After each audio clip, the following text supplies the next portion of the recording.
Hello and welcome to a new build order. Today we're going to talk about Dark Age rushing with the English. The build order is linked down in the description below where you can find a transcription of it so you can use it while you're playing your own games or practicing. And yeah, so the build order is a 1 man at arm Dark Age opening. And what this does is it applies a lot of pressure early and you then transition into Feudal Age with a 440-ish timing. And you get your longbows and you get your spearman production going, plus a wheelbarrow pretty much at minute 5. You're going to be using your berries, so you're going to be applying pressure early. The way that you open is you send your villagers to build the barracks, 4 on food, 2 on the barracks. And then what happens after is your scout goes forward. What you're looking for is the enemy gold. If you're playing against Abbasid, for example, they typically like to go for second TC. You're looking for the stone as well. But typically the gold. You're then building your barracks, and then immediately when this is done, you want to make sure you don't have too many villas queued up. So you can delete these and then get that man-at-arms going. You want to get that man-at-arms going as quickly as possible. You want to rally that barracks forward. The 2 villagers that were building the barracks, one goes to a house, one goes to a straggler tree. We're going to be using a lot of straggler trees here early, and that's because we are going to lose some tempo from going on the wood line early, so that we want to not do that. You move forward, you find the enemy gold, and then you send your man-at-arm there. Here, I'm on Gorge, so I know that if there's no gold on the left side, the gold is probably over on the other side. So just be careful that you don't walk into the TCs. You want to try to keep this guy alive. He's really important. What happens in the base is you go up to 7 on food, then you send 2 onto the straggler tree, and then another goes to the gold. So you want to get 3 on gold. The 2 on the straggler tree, they will be gathering the 50 wood you need for a mining camp. This is also explained in the build order. You scout, you go for a normal scouting route. You want to aim to be back at your TC at about 2 minutes. At around 2 minutes is usually when people run out of sheep. If you have the first 3 sheep, 2 minutes is the benchmark. So get back with sheep before that. If you've gotten 2 extra sheep early on that spawn in front of your base that you sent back, you can go and scout for longer. But if not, get back at around 2 minutes. Man-at-arm, send him out on the gold. You can use him to push deer as well. There's a lot of things you can do with that guy. You don't necessarily need to do damage. All you're looking for is to have your opponent gather or stop gathering, because then you can do damage to the vills and pick them off later with the longbows. But you're just looking to idle. So if they don't get their gold, they don't get their upgrades. You have your 3 on gold yourself. You rally onto food until you have 10 on food. And then from there on out, you rally wood. If you rally more than 10 on food, you'll start to overgather. We don't need to do that. Here we're a little bit later than 2 minutes, but it's fine. We drop our sheep off, and then we can H up at around 3 minutes. Have your man around here. You're not looking to kill. Just watch out you don't run into the TC, and then use the man-at-arm later on again. So keep him alive so you can upgrade him. Scout, keep scouting. And in the base, now we're at 3 minutes. We should have enough resources. The way you check this is you click on your gold. Once this is below 3880, because remember we spent 20 gold on a man-at-arm, so it's not 3900, it's 3880. You drop your gold off, you can drop your food off, and then you build your council hall with 4 villages. Build it with 4 villages, you'll be up at 440. You leave your 6 on food, and why not 4? You might ask. We have 6 on food because you have 6 on food, you will be able to build up a nice little food store so you can get spearmen out and longbows out when you age up. If you just leave 4 there, you'll need to gather the food when you age up, and that'll take extra time. And so it's rather complicated macro-wise, but it's 6 on food when you're aging up, rest goes to wood. You have your 3 on gold, you're gathering 150 gold, and then you move them back to wood as well. If this is all a little bit complicated, check out the build order. All the numbers or when to move them is explained there. So you're aging up, you're gathering straggler trees. Make sure you don't go to the wood line here or something. What you can do is you can shift click onto new straggler trees to make sure that does not happen. And then in a moment, we'll be able to build spearmen and longbows. Now you got your 150 gold. So that's 3730. You pull 2 villagers onto wood from the gold. And the 3rd villager goes and builds a mill. And you may ask, why are we not building the mill closer to the TC? Well, that's because we're not going to make farms. The problem with English nowadays, I think, is that people make farms way too early. Farms are good, yes, I agree, but they slow you down. So we're aiming to not be slowed down. We're instead going to build the mill here on the berries. And then when you start to run out of sheep over here, you can go to the berries and then add the farms as you see fit. But you don't want to add farms at minute 5. It's too slow, and every time you add a farm, you lose some units. Especially if you don't need the farms. Now we're aged up. We are at 440. We do our spearmen. We do our longbow instantly. We're still gathering from straggler trees. We're going to be building a lumber camp pretty soon. When your opponent has aged up, they will usually go for stable and an archer range. If they go stable archer range, you know that they're going to try to shut down your longbow push. So you have to be a little bit careful. You don't want to stream longbows across the field into the base, because then they can pick you off. You want to get a nice group going first. Keep gathering from the wood here. Keep producing from your barracks and council hall, and then get your wheelbarrow going as well. At around 5 minutes is when the wheelbarrow should get going. If you get it going a bit too early, you might lose out on a longbow. You can do that, but it's really a balance. So make sure that the macro is at least on point so that you can keep producing and get wheelbarrow and so on and so forth. Dropped off the wood here. Now we can queue another spearman and another longbow. We only have 2 longbows, 2 spears, and 1 man-at-arm. So it's important you have your scout with you when you move out. If you don't have your scout with you, you might lose these units. And if you lose these early units here, the whole point of the aggro pressure build here is sort of out of the window. Because losing these units early means a lot more than using the same amount later on. So when you see somebody has 2 Sipahis like this and 2 archers, move back a little bit. Be careful. You don't have to go and stay outside his base at minute 6 and then never leave. You can go back a little bit. The only thing you're looking for is his reaction. You're looking for him to be producing units to shut down your longbow push, because he cannot do anything until he has done that. So that's what you're looking for. Macro-wise, you want to keep your wood and food pretty much 50-50, with a little bit more in wood.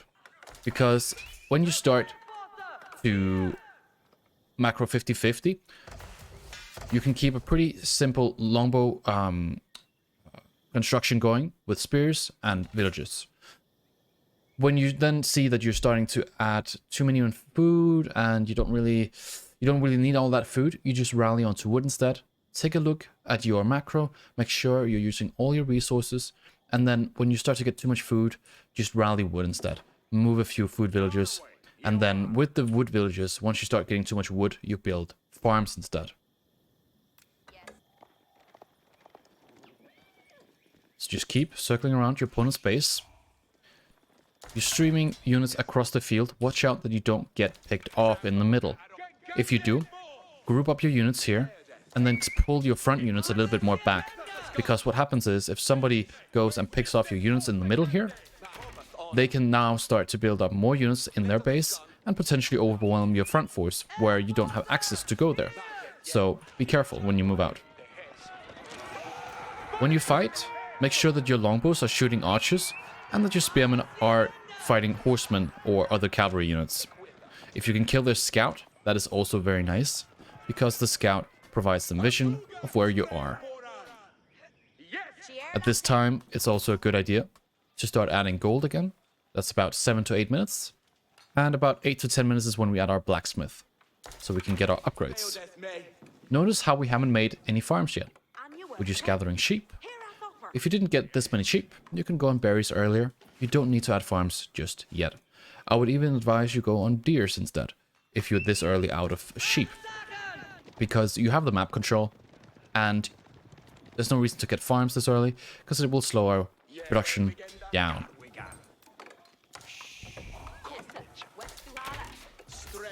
Now we're adding one farm here and a couple more in a second because our wood allows it.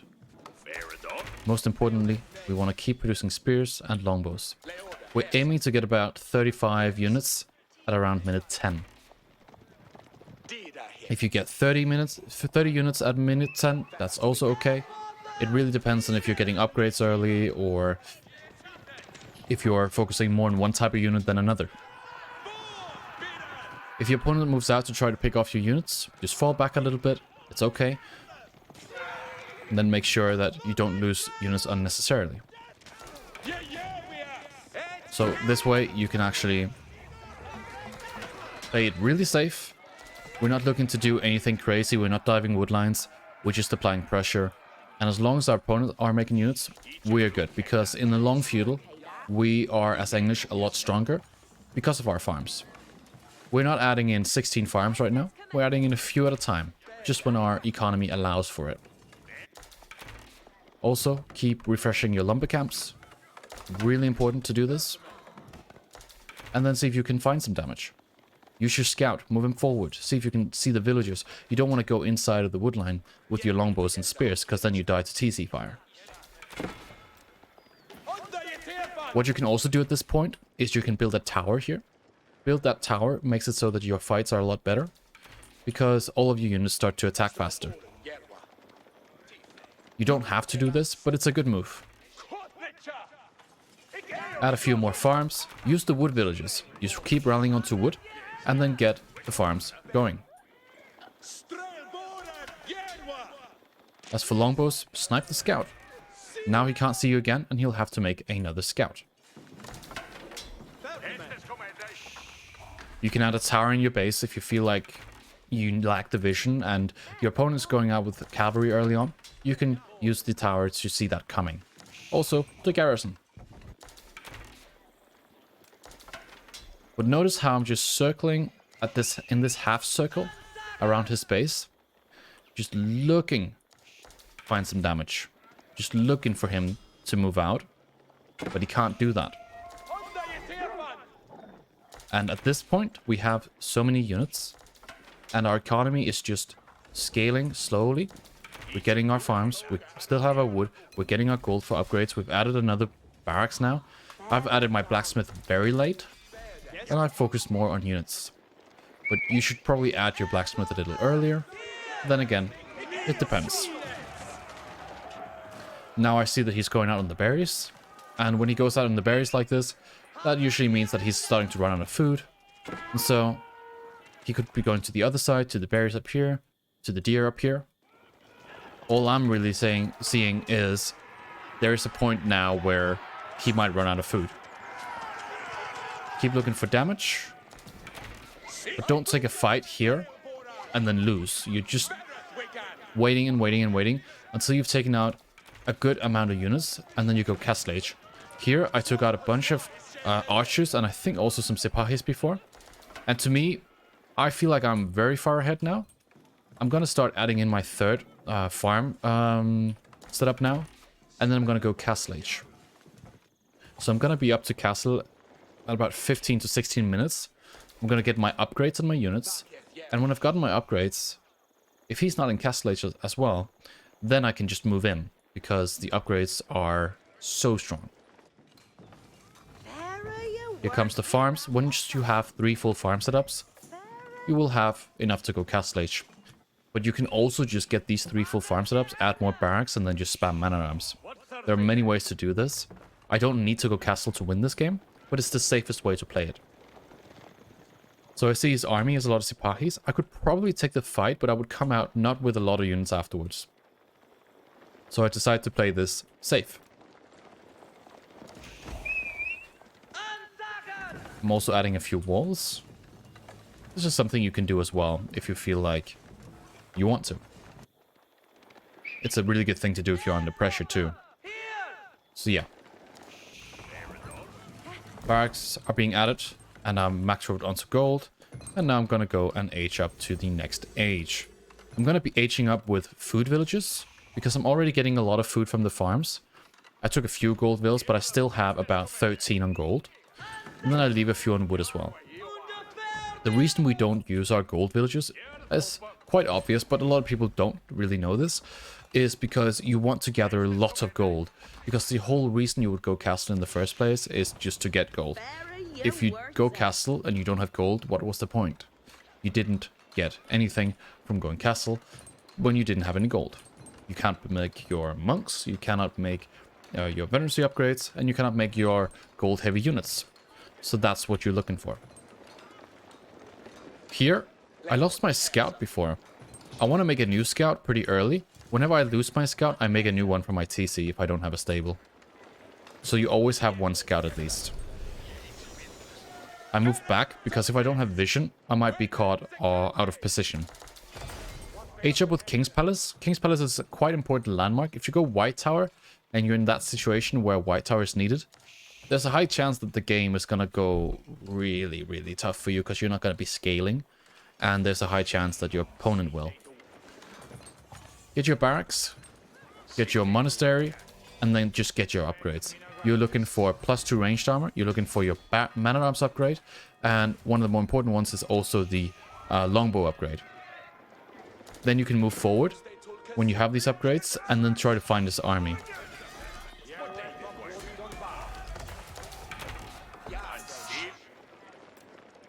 Move forward. Send your scout a little bit forward, and if you see his army, try to see if you can do some longbow damage. These guys deal a lot of damage when they're in Castle Age. Move a little bit back and forth here, see if you can find his army, and then when he goes castle, if he does go castle, that's when you move in. We're looking to get ranged armor before we move in, because it makes our units a lot more durable. You can also get the armor clads with the man-at-arms. This is a really good tech as well, to get these man-at-arms to be as effective as possible. Now he went Castle Age. What this means to me is he's going to get a mangonel in about 2 minutes. So I move in at this very moment. Longbows in the back. I've taken some of the longbows and shift-clicked them onto the archers here. The man-at-arms and the spears are just A-moved. So you can see he just lost his entire army and we barely lost anything. So that's how you play this build. Hope you guys have enjoyed this video. If you have, check out the description below. There are some links, and yeah, the build order is in the description as well. If you have any questions about the build order, just write a comment in the comment section, and you can also text me on Discord if you'd like to delve deeper into coaching and so on. So yeah, that's it for me. Hope you enjoyed this, and see you in the next one.